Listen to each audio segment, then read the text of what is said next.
তোমাদের আজকে আমি একটা গল্প বলবো। গল্পটা বাস্তব পরিস্থিতির সঙ্গে মিলিয়ে দেখো। বর্তমান পরিস্থিতির সঙ্গে এই গল্পটার ভীষণ পরিমাণে মিল আছে। তো গল্পের নাম হচ্ছে বহুরূপী। চলো গল্পটা শুরু করা যাক। তো একদিন একটা লোক জঙ্গলে গিয়েছিল, যে কোনো কারণেই হোক জঙ্গলে গিয়েছিল। তো ফিরে আসার সময় সে একটা গাছে একটা লাল জানোয়ার দেখতে পেয়েছিল। তো সে বাড়ি চলে এসছে।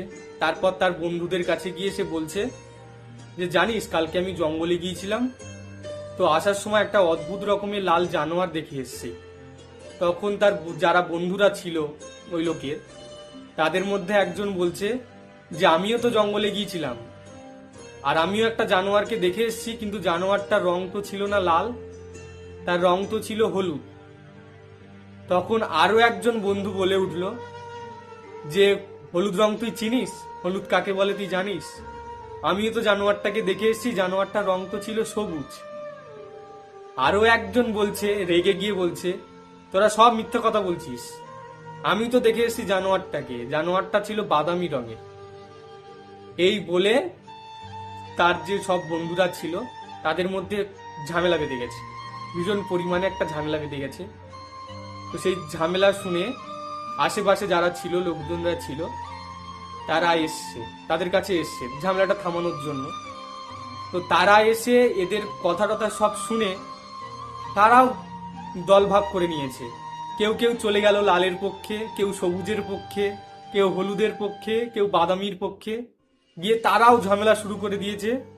যেটা এতক্ষণ মুখে মুখে হচ্ছিল সেটা এবার মারামারিতে পরিণত হবে, এরকম একটা অবস্থায় চলে গেছে। তো সেই সময় সেই রাস্তা দিয়ে যাচ্ছিল একটা সাধু। সে সাধু দেখতে পাচ্ছে যে ভীষণ তো একটা খারাপ পরিস্থিতি, বলে সাধুটা তাদের কাছে এলো, এসে বলছে তোমরা ঝামেলা করছো কেন, এরকম কেন করছো?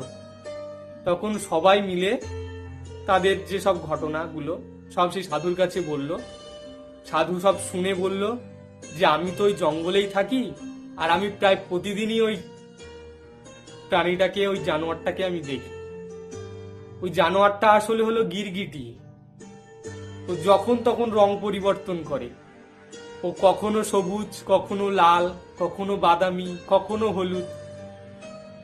তোমরা যে যা দেখেছো সবাই ঠিক, কিন্তু ওই প্রাণীটা হচ্ছে তো আসলে কথা বহুরূপী। তখন সাধুর কথায় ঝগড়া শেষ হয়ে গেল। এই ছিল গল্প। কিন্তু গল্পটা তোমরা বাস্তবের সঙ্গে মিলিয়ে নিও, আমি আর বেশি কিছু বললাম না।